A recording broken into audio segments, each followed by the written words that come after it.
नमस्कार,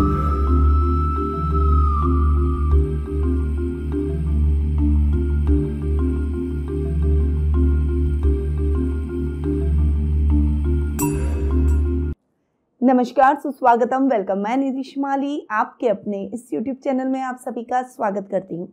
आज मैं आपके सामने मिथुन राशि वालों का नवंबर माह का मासिक राशिफल लेकर उपस्थित हुई हूँ। और सबसे पहले जान लेते हैं इस माह में आने वाले कुछ विशेष त्योहारों के बारे में। सबसे पहले बात करते हैं 2 नवंबर को अक्षय नवमी की, जिसे हम आंवला नवमी के रूप में भी जानते हैं। 8 नवंबर को कार्तिक पूर्णिमा आ रही है। इसके साथ गुरु नानक जयंती भी इसी दिन मनाई जाएगी और इस दिन को हम देव दीपावली के रूप में भी मनाते हैं। 16 नवंबर को काल भैरव जयंती मनाई जाएगी। तो ये मुख्य रूप से 3 व्रत और त्योहार हैं जो कि इस माह को विशेष बना रहे हैं। अब बढ़ते हैं आगे और शुरू करते हैं इस माह के ग्रह गोचर की स्थिति के बारे में जानना, क्योंकि इस माह की ग्रह गोचर की स्थिति के बारे में जानेंगे तभी तो हम मासिक राशिफल के बारे में जानेंगे। तो क्या ग्रहों की उथल पुथल चल रही है, क्या परिवर्तन इस माह में देखने को मिलेगा, उसके बारे में जान लेते हैं।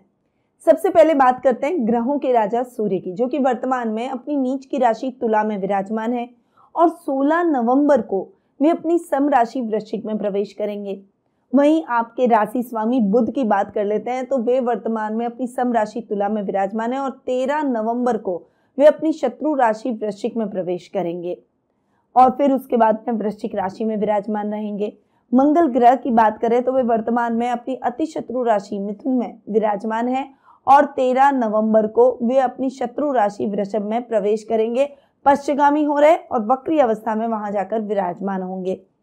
गुरु ग्रह की बात करें तो इस पूरे माह वे अपनी खुद की राशि मीन में स्वग्रही होकर विराजमान रहेंगे। शुक्र ग्रह की बात करें तो वे वर्तमान में अपनी खुद की राशि तुला में स्वग्रही होकर विराजमान है और 11 नवंबर को वे अपनी शत्रु राशि वृश्चिक में प्रवेश कर जाएंगे। शनि ग्रह इस पूरे माह अपनी ही राशि मकर में स्वग्रही होकर विराजमान रहेंगे। राहु मेष में और केतु तुला में, जो कि इनकी सम राशियां हैं, उसमें इस पूरे माह विराजमान रहने वाले हैं। तो ये है इस माह की ग्रह गोचर की स्थिति का हाल। अब इन ग्रहों की स्थितियों के आधार पर ये माह आपके लिए कैसा रहेगा उसके बारे में जान लेते हैं। तो शुरू करते हैं मिथुन राशि वालों का नवंबर माह का मासिक राशिफल। सबसे पहले मैं आपको बता दूं कि ये जो मैं राशिफल आपको दे रही हूँ ये चंद्र गणनाओं पर आधारित है और आपकी राशि और लग्न दोनों के हिसाब से समान रूप से प्रभावशाली भी है। तो सबसे पहले आपके राशि स्वामी की ही बात कर लेते हैं। आपके राशि स्वामी हैं बुध, जो कि आपके सुखेश भी हैं और बुध अपने से पंचम जाकर विराजमान हो रहे हैं। महीने के प्रारंभ की स्थिति बहुत अच्छी आपको देखने को मिलेगी, क्योंकि लग्नेश अपने से पंचम बैठ रहे हैं तो शिक्षा में बहुत अच्छे परिणाम आपको दिलवाएंगे। खासकर आपके पारिवारिक संबंधों में मजबूती लेकर आएंगे। बुजुर्गों का आशीर्वाद आपको प्राप्त होगा। फैमिली लाइफ आपकी बहुत अच्छी रहेगी। सपोर्टिव आपके पारिवारिक सदस्य आपके लिए नजर आएंगे। अगर कोई भी व्यावसायिक स्थल पर भी आपको कोई दिक्कत या परेशानियां हैं तो परिवार की मदद से आप इन परेशानियों को दूर कर देंगे। ददियाल पक्ष की तरफ से आपको बहुत अच्छा लाभ, आर्थिक मदद प्राप्त होगी, उनका पूरा सपोर्ट आपको मिलेगा। आपकी बुद्धिमत्ता के चर्चे चारों तरफ होंगे। परंतु बुध 13 नवंबर को राशि परिवर्तन करते हुए आपके षष्ठम भाव में जाकर विराजमान होंगे और जब बुध अपने से षष्ठम जाकर बैठेंगे तो वे आपको इतने अच्छे रिजल्ट नहीं देंगे। इस समय आपको बहुत केयरफुल होना है। यानी इस समय शत्रु पक्ष, जब हम उन्नति करते हैं, तरक्की करते हैं, तो हमारी उन्नति के रास्ते में कुछ ऐसे लोग आते हैं जो कि हमारी उन्नति से जलते हैं। ऐसा ही आपके साथ भी इस माह हो सकता है। इस समय बहुत सतर्क रहकर आपको अपने कार्य करने हैं। जरूरत से ज्यादा किसी पर भी आप बिलीव न करें, यानी भरोसा आपको बहुत ज्यादा किसी पर नहीं करना है। आंख मूंद कर किसी पर भी विश्वास न करें। केवल अपने बुद्धिबल और चातुर्य से अपने कार्यों को करने का प्रयास करें।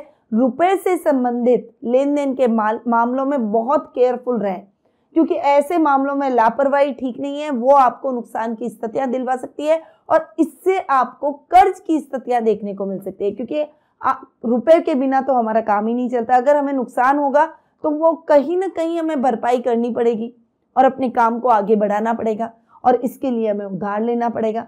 तो आपके लिए उधार लेना ठीक नहीं है, कर्ज की स्थितियां बढ़ सकती है, इसीलिए संभल कर रहें।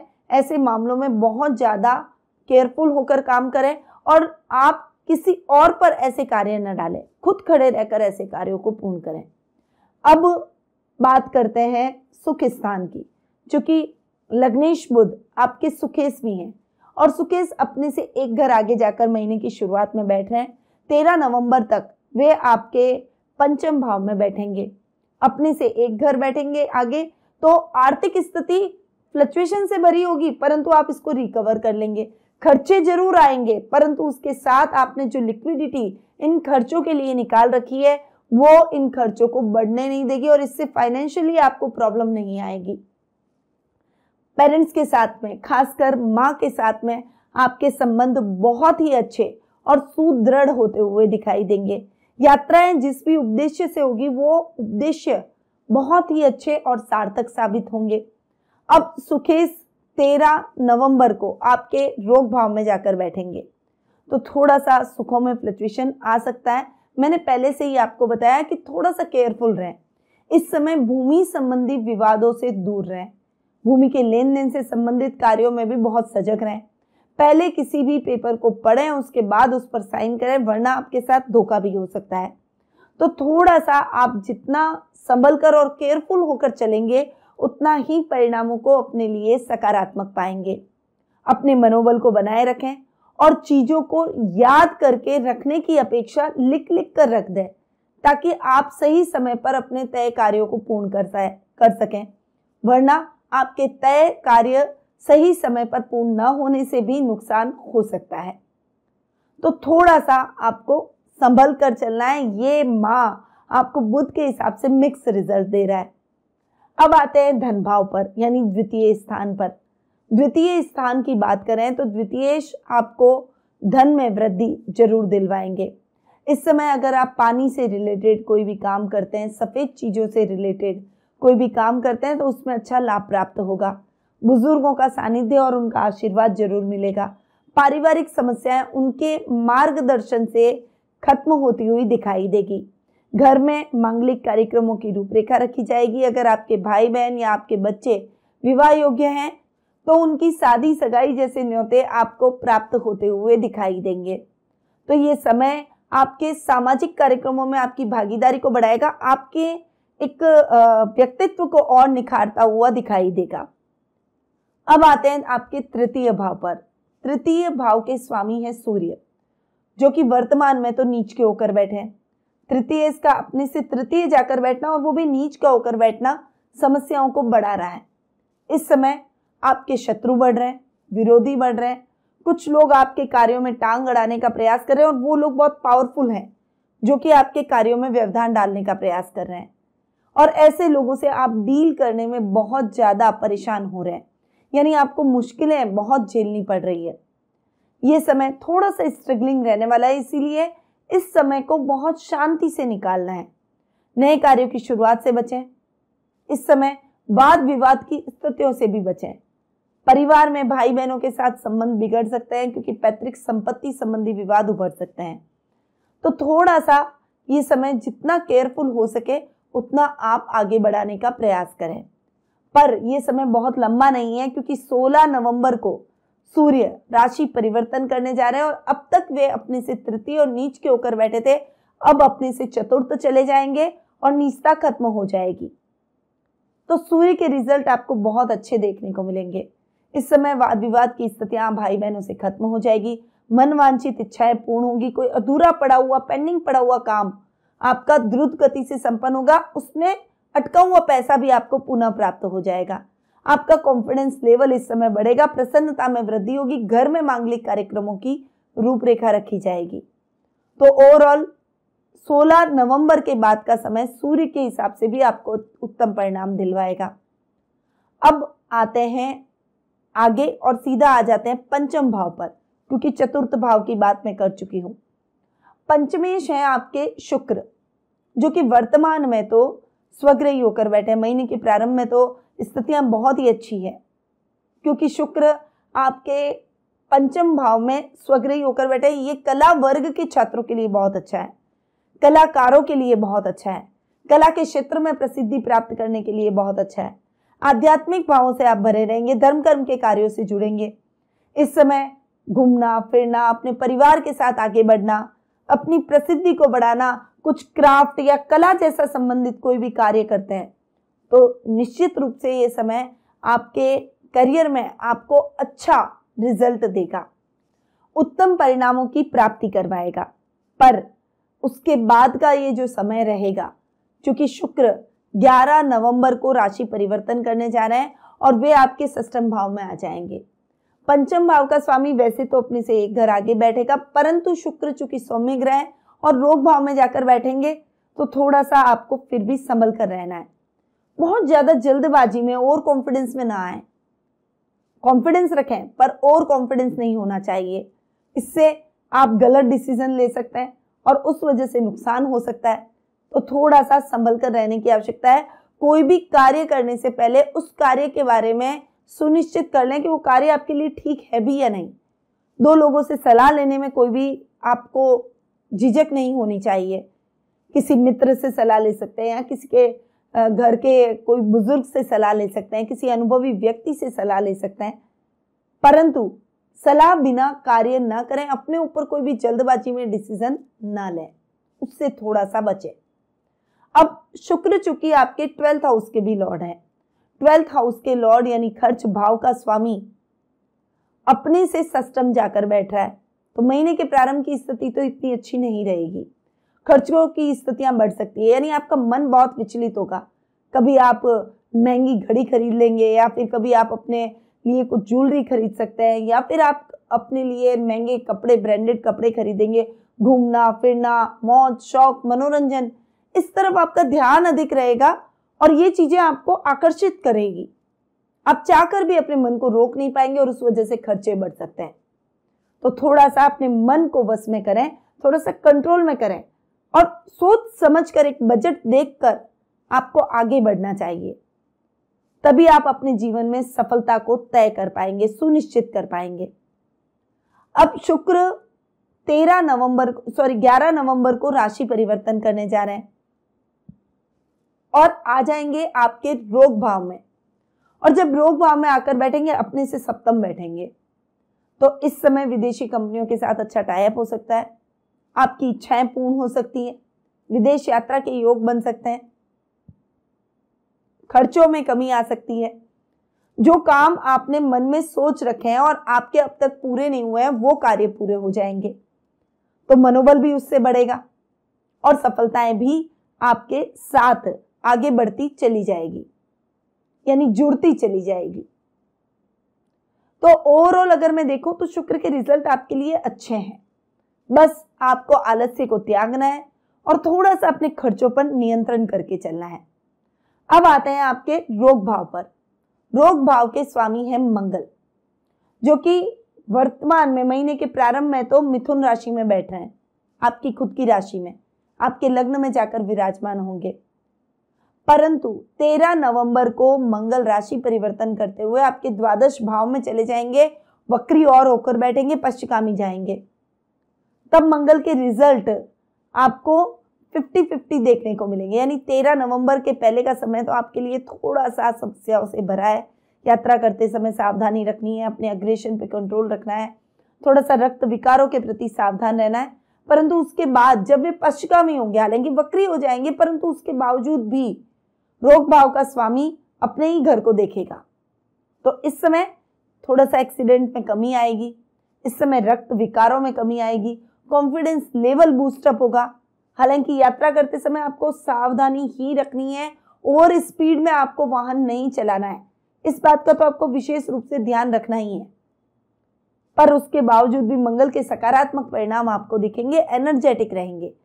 इस समय आपके विरोधी भी आपके कार्यों की प्रशंसा करेंगे, आपके कार्य में किसी भी प्रकार का व्यवधान नहीं डाल पाएंगे।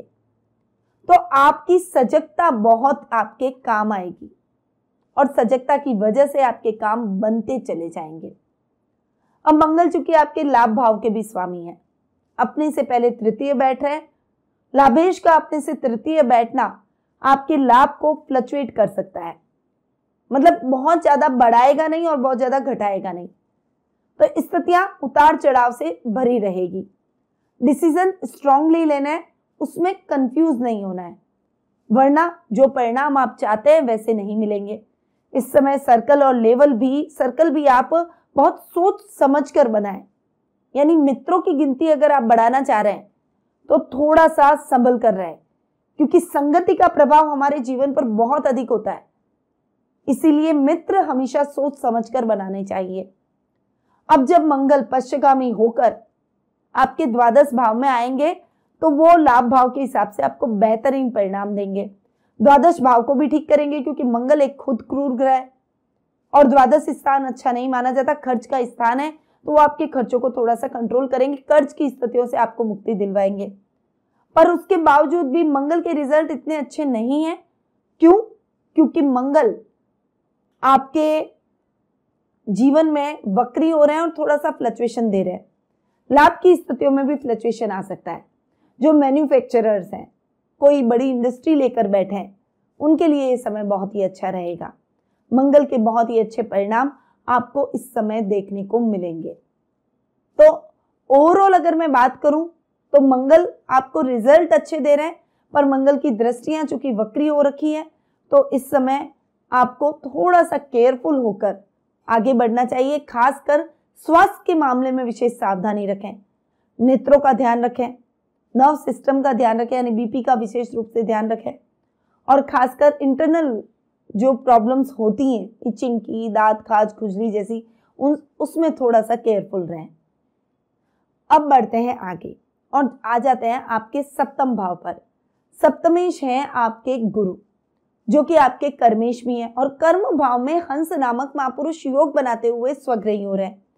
गुरु के रिजल्ट तो आपको इस महीने बहुत ही अच्छे मिलने वाले हैं, क्योंकि ये समय आपके लिए बहुत ही अच्छा है, उत्तम परिणामों से भरा हुआ है। हालांकि सप्तम भाव पर मंगल की दृष्टि भी है, तो ये समय आपको 13 नवंबर तक थोड़ा सा कभी कभी डिसीजन गलत दिलवाएगा, थोड़ा सा कभी कभी शत्रुओं की संख्या में वृद्धि करेगा। पर इस समय आपको अपने क्रोध और आवेश पर नियंत्रण करते हुए आगे बढ़ना है। जल्दबाजी में डिसीजन नहीं लेना है, और बात बात पर एक स्ट्रेट फॉरवर्डनेस जो है, जो तुनक मिजाजी है, वो कम करें, क्योंकि विनम्रता से भी अपनी बातों को बोला जा सकता है। अगर आप इन बातों का ध्यान रखेंगे तो व्यापारी वर्ग इस माह बहुत अच्छे और उत्तम परिणामों की प्राप्ति करेंगे। खासकर जो मैनेजमेंट के फील्ड से जुड़े हुए हैं, जो शिक्षण व्यवसाय से जुड़े हुए हैं, जो गुरु का पद रखते हैं, उनको बहुत संभल कर रहना है। अब गुरु चूंकि आपके 10th हाउस के भी लॉर्ड है, इसीलिए इस समय नौकरी पेशा लोगों को भी बहुत अच्छा लाभ प्राप्त होगा। संतान का भी आपको पूरा सहयोग मिलेगा। अगर आपके काम में किसी न किसी प्रकार की टेक्निकल प्रॉब्लम आ रही है तो आप अपने बच्चों की सहायता ले सकते हैं, वो आपको पूरी सहायता देंगे और आपके कार्यों को सुगमता से पूर्ण कर पाएंगे। तो इस समय आपको संभल कर रहने के साथ साथ उन्नति के रास्तों के लिए नई नई टेक्निक का भी इस्तेमाल करना है। तो ये समय आपको कर्म क्षेत्र के हिसाब से बहुत अच्छे रिजल्ट देगा। नौकरी पेशा लोगों को अगर कोई इंक्रीमेंट अटका हुआ है तो वो मिल जाएगा, और प्रमोशन के भी योग बन रहे हैं। मनचाही स्थानांतरण भी आपको इस समय प्राप्त हो सकता है। अब आते हैं आपके अष्टम भाव पर। अष्टमेश है शनि, जो कि अष्टम भाव में स्वगृही होकर बैठे हैं और आपके भाग्येश भी हैं। तो इस समय अष्टम भाव के हिसाब से भी आपको मिक्स रिजल्ट देखने को मिलेंगे। हालांकि इस समय शनि आपको बहुत ज्यादा तटस्थ बनाएंगे, मेहनती बनाएंगे, पर उसके बावजूद भी आपको दूसरों पर ज्यादा भरोसा करके अपने काम नहीं डालना है। खुद खड़े रहकर अपने कार्यों को पूर्ण करने का प्रयास करें। यात्राएं जरूर होगी, घर से दूर रहकर काम करना पड़ेगा, परंतु वो यात्राएं आपके लिए सुखद और मंगलमय रहेगी। इस समय आपको जानवरों से थोड़ा सा सावधान रहना है, क्योंकि जानवरों से चोट लग सकती है।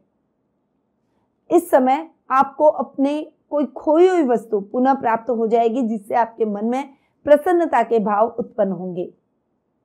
अब शनि भाग्येश हैं, तो भाग्य में भी बढ़ोतरी करेंगे, धर्म कर्म के कार्यों से आपको जोड़ेंगे, आध्यात्मिक भावों से जोड़ेंगे, और इस समय आपके मित्रों की सहायता से आप अपने अटकाव की स्थितियों को खत्म कर उन्नति के रास्ते तय करेंगे।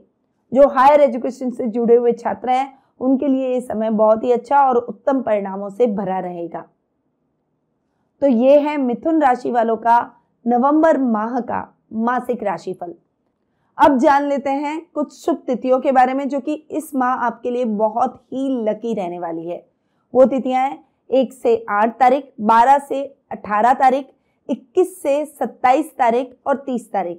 ये आपके लिए शुभ रहने वाली है। इस समय आप अपने कोई भी शुभ या मांगलिक कार्य कर सकते हैं या फिर इंपॉर्टेंट काम आप इन तिथियों पर कर सकते हैं। अब जान लेते हैं आपके लिए ध्यान देने योग्य तारीखों के बारे में, यानी अशुभ तिथियों के बारे में, जिस समय आपको बहुत केयरफुल रहना है। वो है 9 से 11 तारीख, 19 तारीख, 20 तारीख, 28 तारीख और 29 तारीख। ये तारीखें आपके लिए ध्यान देने योग्य है। इस समय आप बहुत केयरफुल होकर अपने जीवन में आगे बढ़ें।